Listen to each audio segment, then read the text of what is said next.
Hello friends, welcome to my channel. आज के इस वीडियो में हम पढ़ने वाले हैं फार्माकोलॉजी। तो फोर्थ सेमेस्टर का फर्स्ट यूनिट है जनरल फार्माकोलॉजी और इस वीडियो में हम पढ़ने वाले हैं what is pharmacology along with what is pharmacokinetics और what is pharmacodynamics. Let's start. तो सबसे पहले जानते हैं कि फार्माकोलॉजी क्या है। What is pharmacology? तो pharmacology is the branch of biology concern with the study of drug action. यानी कि फार्माकोलॉजी क्या है? तो pharmacology is the study of drug action. और फार्माकोलॉजी जो है वो दो वर्ड से डिराइव किया गया है, फार्माकोन और लॉजी। फार्माकोन यानी कि ड्रग और मेडिसिन, और लॉजी यानी कि टू स्टडी। यानी कि फार्माकोन प्लस लॉजी मिलकर जो फार्माकोलॉजी बनता है उसका मीनिंग होता है स्टडी ऑफ ड्रग एक्शन। तो सबसे पहले देखते हैं कि what is the difference between the drug and medicine. तो ड्रग और मेडिसिन के बीच में एक स्लाइट डिफरेंस है। देखते हैं कि वो डिफरेंस क्या है। तो जो ड्रग है वो क्या है? सॉल्ट है। ड्रग या एपीआई फॉर्म है जो रो फॉर्म में होता है, और जो मेडिसिन है वो क्या है कि ड्रग, हमारे पास जो रो फॉर्म में ड्रग है उसमें हम कई अदर मटेरियल्स मिक्स करते हैं, एजेंट जो है मिक्स करते हैं और डेवलपमेंट प्रोसेस करते हैं। उसके बाद डोसेज फॉर्म बनता है, solid, semi solid, liquid, elixir, ऐसे जो डोसेज फॉर्म बनते हैं उसे हम क्या कहते हैं? मेडिसिन कहते हैं। तो जो ड्रग है वो क्या है? एपीआई है और सॉल्ट फॉर्म में होता है, वो सॉल्ट होता है यानी कि रो फॉर्म में होता है। और जो मेडिसिन है वो क्या है? डोसेज फॉर्म है। ठीक है। ड्रग की डेफिनेशन क्या है? The drug is the substance और मटेरियल दैट इज यूज्ड और intended to be used to modify और एक्सप्लोर द फिजियोलॉजिकल सिस्टम और pathological states for the benefit of the recipient. यानी कि जो ड्रग है वो ऐसा सब्सटेंस है और मटेरियल है जो हमारी फिजियोलॉजिकल सिस्टम, जिसमें क्या हुई है, जो हुआ है, प्रॉब्लम आई हुई है और वो अपने नॉर्मल स्टेट में नहीं रहा, तो हमारी ड्रग क्या करेगी? उसको मॉडिफाई करेगी और एक्सप्लोर करेगी और ट्राई करेगी कि वो अपनी जो फिजियोलॉजिकल सिस्टम है वो अपने नॉर्मल स्टेट में वापस आ जाए। अगर जनरली हम किसी को पूछते हैं कि व्हाट इज ड्रग, तो लोग क्या कहते हैं कि ड्रग ऐसा एजेंट है या फिर ऐसा डोसेज फॉर्म है जो क्या करता है, हमें जो डिजीज हुई है उसे ट्रीट करता है। तो he is right, absolutely right.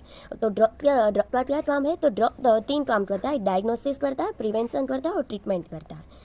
और आगे देखते हैं कि फार्माकोलॉजी की कौन कौन सी ब्रांच है। तो फार्माकोलॉजी की 2 मेन ब्रांच है, फार्माकोडायनेमिक्स और फार्माकोकाइनेटिक्स। और फार्माकोडायनेमिक्स है और फार्माकोकाइनेटिक्स, ये दोनों में क्या डिफरेंस है? तो फार्माकोडायनेमिक्स में हम ड्रग के एक्शन के बारे में पढ़ेंगे कि ड्रग की इफेक्ट क्या है, उसकी पोटेंसी कितनी है, वो सब हम डायनेमिक्स में पढ़ेंगे। और फार्माकोकाइनेटिक्स में जो बॉडी है वो क्या रिस्पॉन्स करती है वो सब हम काइनेटिक्स में देखेंगे।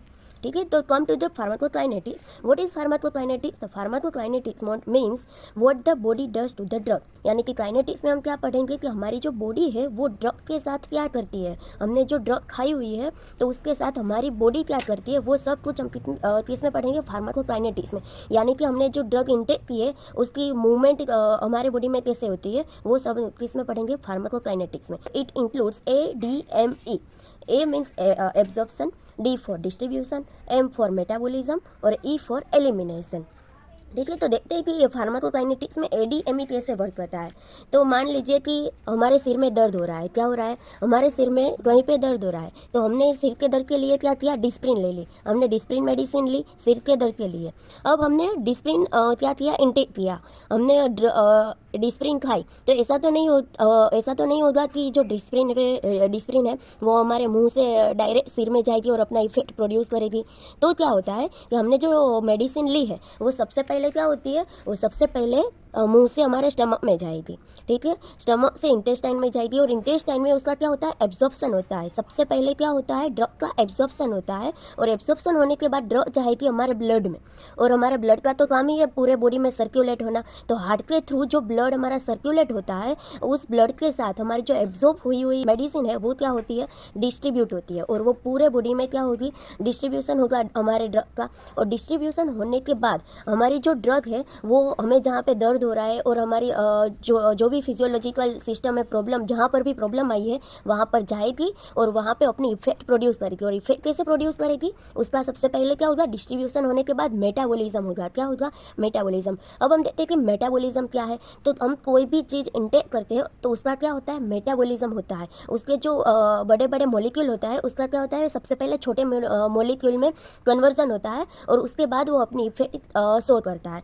तो हमने बायोकेमिस्ट्री में पढ़ा होगा कि हम अगर ग्लूकोज इंटेक करते हैं, अगर हमने ग्लूकोज इंटेक किया तो उसका क्या होगा, मेटाबॉलिज्म होगा, और मेटाबॉलिज्म होने के बाद उसका कन्वर्जन किस में होता है, पाइरूवेट में होता है।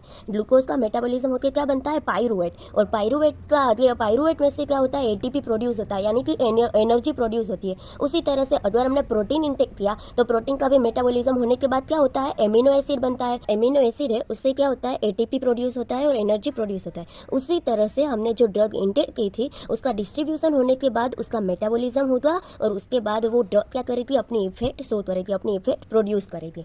ठीक है, तो हमने क्या क्या देखा कि हमने जो ड्रग इंटेक की उसका सबसे पहले एब्सॉर्प्शन होता है, उसके बाद डिस्ट्रीब्यूशन होता है, और मेटाबॉलिज्म होने के बाद ड्रग अपनी इफेक्ट प्रोड्यूस करता है। और इफेक्ट प्रोड्यूस होने के बाद हमारी जो फिजियोलॉजिकल सिस्टम है अपने नॉर्मल स्टेट में वापस आ गई है, हमारी जो डिजीज थी वो ट्रीट हो गई है। उसके बाद जो बची हुई ड्रग है, जो बची हुई हमारे बॉडी में जो बची हुई ड्रग है उसका एलिमिनेशन होना भी तो जरूरी है। तो एलिमिनेशन क्या है, तो हमारी जो बची हुई ड्रग है अगर उसका एलिमिनेशन नहीं होगा तो वो ड्रग क्या होगी, हमारे बॉडी में अक्यूमुलेट होगी और अपनी साइड इफेक्ट प्रोड्यूस करेगी। इसलिए उसका एलिमिनेशन, अब हमारी जो बॉडी है वो क्या करेगी, वो बची हुई ड्रग को एलिमिनेट करेगी। और एलिमिनेशन कैसे होगा, तो दो प्रोसेस से एलिमिनेशन होता है। पहले तो अगर हमने जो ड्रग इंटेक की है वो अगर वाटर सोल्यूबल होगी तो उसका एलिमिनेशन यूरिन के थ्रू होगा, और अगर वो लिपिड सोल्यूबल होगी तो उसका एलिमिनेशन किसके थ्रू होगा, स्टूल के थ्रू होगा। ठीक है, let's move to the pharmacodynamics. तो देखते हैं कि फार्माकोडायनेमिक्स क्या है, तो what the drug does to the body. ठीक है, काइनेटिक्स में हमने पढ़ा था कि what the body does to the drug, body क्या करती है वो हम पढ़ते हैं फार्माकोकाइनेटिक्स में। लेकिन ड्रग, हमने जो ड्रग ली है वो हमारे बॉडी में क्या करती है वो हम किस में पढ़ेंगे, फार्माकोडायनेमिक्स में। ठीक है, what the drug does to the body वो हम पढ़ेंगे फार्माकोडायनेमिक्स में। तो इस ब्रांच में क्या होता है, तो it is the study of drug, there mechanism of action, pharmacological action and there adverse effect. यानी कि डायनेमिक्स में हम क्या क्या पढ़ेंगे कि हमने जो ड्रग लिए हम ड्रग की स्टडी करेंगे, उसके बाद उसकी मैकेनिज्म ऑफ एक्शन क्या है, उसकी फार्माकोलॉजिकल एक्शन क्या है, और कौन कौन सी उसकी एडवर्स इफेक्ट और कैसे प्रोड्यूस होती है एडवर्स इफेक्ट, वो सब हम देखेंगे फार्माकोडायनेमिक्स में।